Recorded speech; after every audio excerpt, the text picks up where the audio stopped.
দে পাখি হাউসের আজকের পর্বে সকল পাখাল এবং খামারি বন্ধুকে স্বাগত জানাই।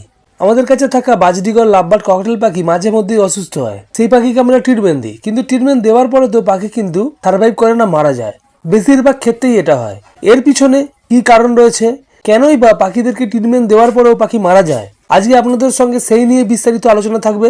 ভিডিওটি খুব গুরুত্বপূর্ণ ভিডিও, ভিডিওটিকে স্কিপ করবেন না, পুরো ভিডিওটির সঙ্গে থাকবেন। যদি এখনো পর্যন্ত চ্যানেল সাবস্ক্রাইব না করে থাকেন, অবশ্যই চ্যানেলটিকে সাবস্ক্রাইব করে রাখবেন।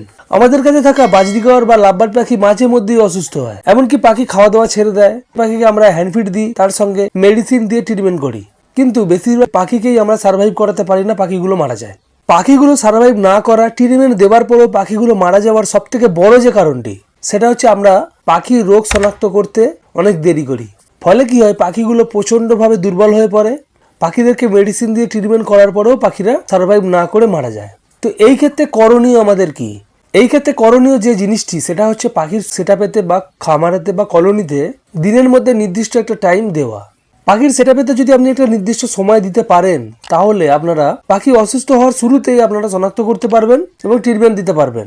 রোগের শুরুতে পাখিদেরকে যদি শনাক্ত করতে পারেন, তাদেরকে যদি সঠিক ট্রিটমেন্ট দিতে পারেন, তাহলে কিন্তু আপনার ওই পাখিগুলো ট্রিটমেন্ট দেওয়ার পরেই সুস্থ হয়ে যায়, মারা যাবে না।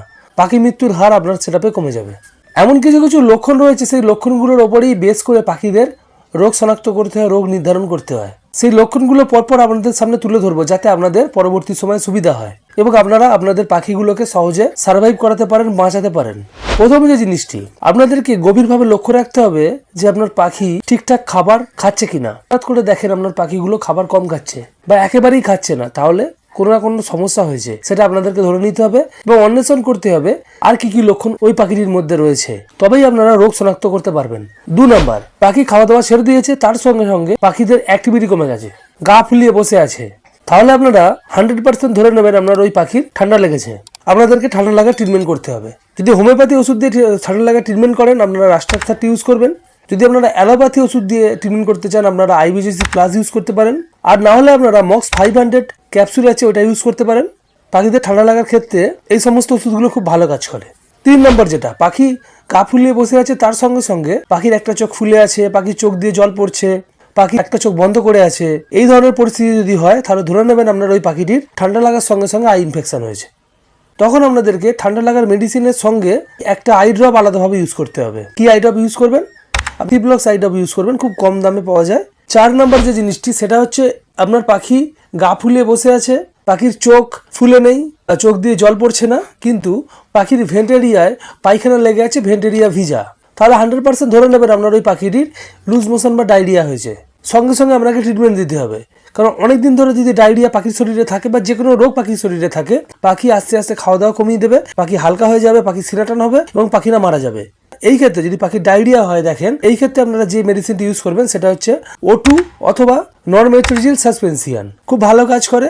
এই দুখানা মেডিসিনের যে কোনো একটা মেডিসিন পাখিদেরকে খেতে দেবেন, খুব তাড়াতাড়ির মধ্যে কিন্তু পাখিগুলো ডায়রিয়া বা লুজ মোশন থেকে সুস্থ হয়ে যায়।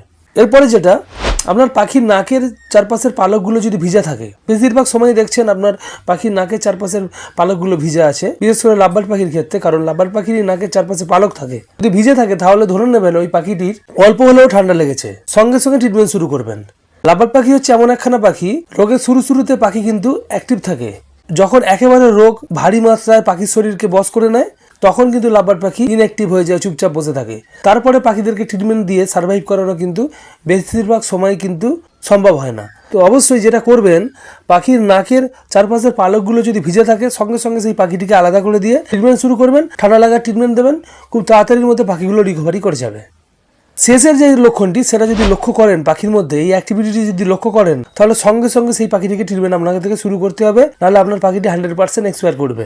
যেটা হচ্ছে, আপনার পাখি যদি প্রচন্ড পরিমাণে হাঁপায়, গরমকালে পাখি হাঁপাবে, স্বাভাবিক বিষয়, কিন্তু ওয়েদার যখন নর্মাল আছে, সেই সময় আপনার 10টা পাখির মধ্যে একটা পাখি প্রচন্ড পরিমাণে হাঁপাচ্ছে, র্যাপিডলি ব্রিথ নিচ্ছে, তখন আমাদেরকে সেই পাখিটিকে আলাদা করে ট্রিটমেন্ট শুরু করতে হবে।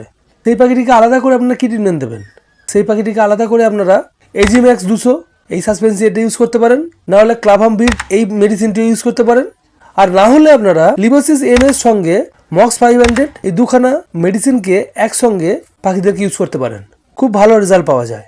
এই সমস্ত লক্ষণগুলো যদি পাখিদের মধ্যে দেখতে পান, তাহলে অবশ্যই পাখিগুলোকে আলাদা করবেন, আলাদা করে ট্রিটমেন্ট শুরু করবেন। প্রত্যেকটা রোগে আপনারা কি মেডিসিন ইউজ করবেন সেটা আপনাদের সামনে তুলে ধরেছি। যদি আপনাদের প্রয়োজন হয় স্পেসিফিক কোনো রোগ নিয়ে কোনো একটা ভিডিও আমি আপনাদেরকে বানিয়ে দিই, তাহলে আপনারা অবশ্যই কমেন্ট করবেন। আমি স্পেসিফিক সেই রোগটাকে নিয়ে একেবারে বিস্তারিতভাবে আলোচনা করে একটা ভিডিও বানিয়ে দেবো, যাতে আপনাদের উপকার হয়। এই সমস্ত লক্ষণগুলো যদি পাখির মধ্যে দেখতে পান, খুব সতর্ক হবেন। শুরুতে যদি ট্রিটমেন্ট শুরু করতে পারেন, তাহলে অবশ্যই আপনারা পাখিগুলোকে সার্ভাইভ করাতে পারবেন।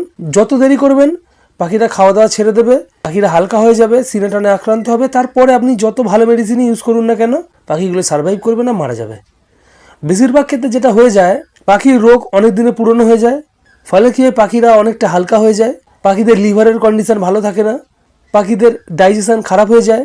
তো তারপরে যখন আপনি রোগটিকে শনাক্ত করেন এবং পাখিদেরকে মেডিসিন শুরু করেন, বেশিরভাগ সময়ই পাখিরা সেই মেডিসিনটিকে সহ্য করতে পারে না। ফলে কি হয়, 1-2 ডোজ মেডিসিন পাখিদেরকে খাওয়ানোর পরেতেই পাখিগুলো মারা যায়। তো অবশ্যই আপনারা যেটা করবেন, পাখিগুলোকে গভীর পর্যবেক্ষণে রাখুন, পাখির সেটআপে সময় দিন, আর যে সমস্ত লক্ষণগুলোর কথা আমি বললাম সেই সমস্ত লক্ষণ যদি দেখতে পান, অবশ্যই এই রোগের ক্ষেত্রে যে মেডিসিন ইউজ করা দরকার সেই মেডিসিনগুলোকে ইউজ করুন। দেখবেন আপনার পাখিগুলো মারা যাবে না, সার্ভাইভ করে যাবে, পাখিগুলো খুব তাড়াতাড়ি সুস্থ হয়ে যাবে। এই ছিল ছোট্ট ভিডিও। যদি ভিডিও ভালো লাগে ভিডিওটিকে লাইক করে দেবেন। চ্যানেলে যদি নতুন হন অবশ্যই চ্যানেল সাবস্ক্রাইব করে পাশে থাকবেন। আজকের মতো বিদায় নেব, পরবর্তী কোনো একটি দিনে নতুন টপিক নিয়ে অবশ্যই দেখা হচ্ছে। ধন্যবাদ।